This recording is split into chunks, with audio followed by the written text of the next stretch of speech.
stuff no more. Bill Bush told me that I do a radio show with him. Bill Bush here? No, he's not here. Oh. But he told me that you would direct the special teams meetings, that you handled that all the time, every stop. Why did you feel that was something that you should do? That's a long story, but when I was at Notre Dame, Bob Davie walked in and said, "You're the special teams coach." And I said, "I don't want to be the special teams coach. I want to draw plays." And I didn't tell him that, but he said, "And by the way, you better be really good at it." And he left the room. And I was like, "Oh my gosh." And so I went and studied from the NFL to college to Frank Beamer to Mike Stock to a bunch of other guys.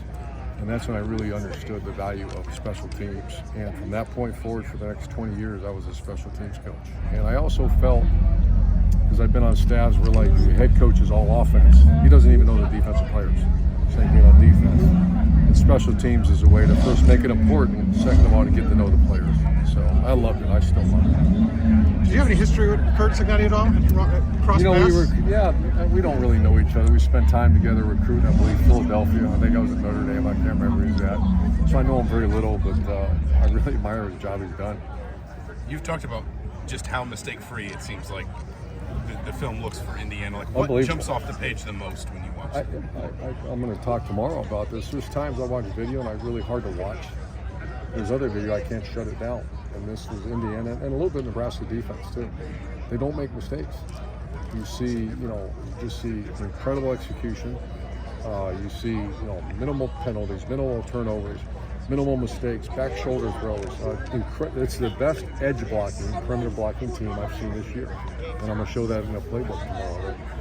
So and that's coaching, and I admire well-coached teams, and I admire Indiana. What is it about Nebraska's defense that jumps out? Same thing. They're number one in the country in fewest big plays given up. You've never seen blown coverages. You never see mistakes. You see an excellent tackling team. Guys in football position with violent hands. And I talked to Coach Tony this week. Yeah, I said that last year. Early in the year, they had some turnovers that they could have been undefeated last year with that defense. He's a hell of a coach. You know what big-time players are like, folks from coaching them in Florida and Ohio State. Indiana's doing this mostly on the backs of a lot of transfers from the mid-level. Yeah. Does that make it all the more astonishing? And can they still compete with the Ohio State Super Bowl? Yeah, I think, and I used to really pound this into our coaching staff and myself, that there's certain programs that good players play great, and there's sometimes great players only play good. And what is that? That's a coach. That's coaching. And it would drive me out of my mind when we had a great player that didn't play great. That would drive me insane. But you see a good player plays great, that's really when you earn your stripes and paycheck as a coach. And Indiana's doing on both sides of the ball, but also that's why this game is so intriguing. Can they beat the five-star teams? They're going to find out here real soon. They got some of them coming up. They have to play perfect, because man for man, they got Oregon, they got Ohio State. They're a little bit higher right now, man to man. But the way they're playing, sure, they can beat them. If you were coaching Dylan Raiola, what would you want to see from him here in the second half of the season? Oh, I think his escapability is going to, the better the competition gets, I did a stat one time, is 65 to 70% of every time the quarterback takes a snap, there's mistakes. And it's not necessarily self-inflicted. It means you're blocking Joey Bosa, and you got to reset your feet and deliver the ball. He's young. He's got all the talent in the world. Can he get out of a jam and reset his feet against elite competition?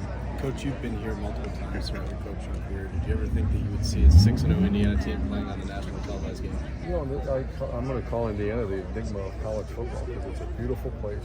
I remember last year, I never been here, but we were here last year, a couple years ago. I walked around the campus. It's beautiful. You have pretty good high school quality high school football in Indianapolis and around there. And yet, it's the worst, losing this program in the Big Ten. Bill Mallory, who was a big Ohio State, coached Ohio State, he's the winningest coach here. He only won 5 games a year. And that doesn't equate when you look at this place. So I know Kevin Wilson was here and did a pretty good job, but just it was hard to maintain. Tom Allen did a good job, but hard to maintain. And this guy, I hope he pumps some life into him. It's good for the Big Ten at the school. They deserve it. I'm hoping this happens. Is there anything in particular that Matt Rule's doing, Coach, that it impresses you with in building that program? Anything that you notice?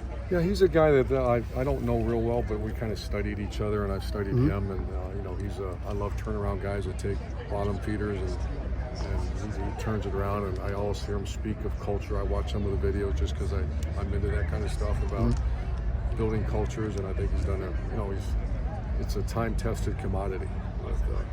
What are your Coach Rule. I'm sorry. What are your impressions of Rourke and why he's been able to be successful? You know, I talked to Tony about that. Tony White, he coached against him when he was at Ohio University, and I guess he was more of an option quarterback, and then he got hurt. You know, and I didn't know all this. I'm glad he told me. Then he had an ACL, so now he's not. He's more of a quarterback, and you can tell he's worked on his game. And Coach White, who coached against him, says his progression as a passer is phenomenal. You were talking. Oh, go ahead. So, You were talking about culture's a time-tested commodity. Can you finish that thought? Coach Rule? Yeah. Yeah, it's time tested. He coached, what do you do? Temple, then Baylor, then here. I think that's the 3 stops he had. Then he went to the NFL. But, you know, he took over Baylor. That was awful. And flipped them by year 3. Temple, if I remember right, was awful. And then They're flipped them by year 3. And he's on schedule. We're going to find that the 2 teams, you know, the schedules are going to start to get a little more rugged. What does it mean for college football to see teams like Army, Navy, Indiana up into the top 25 and being a serious member of the conversation?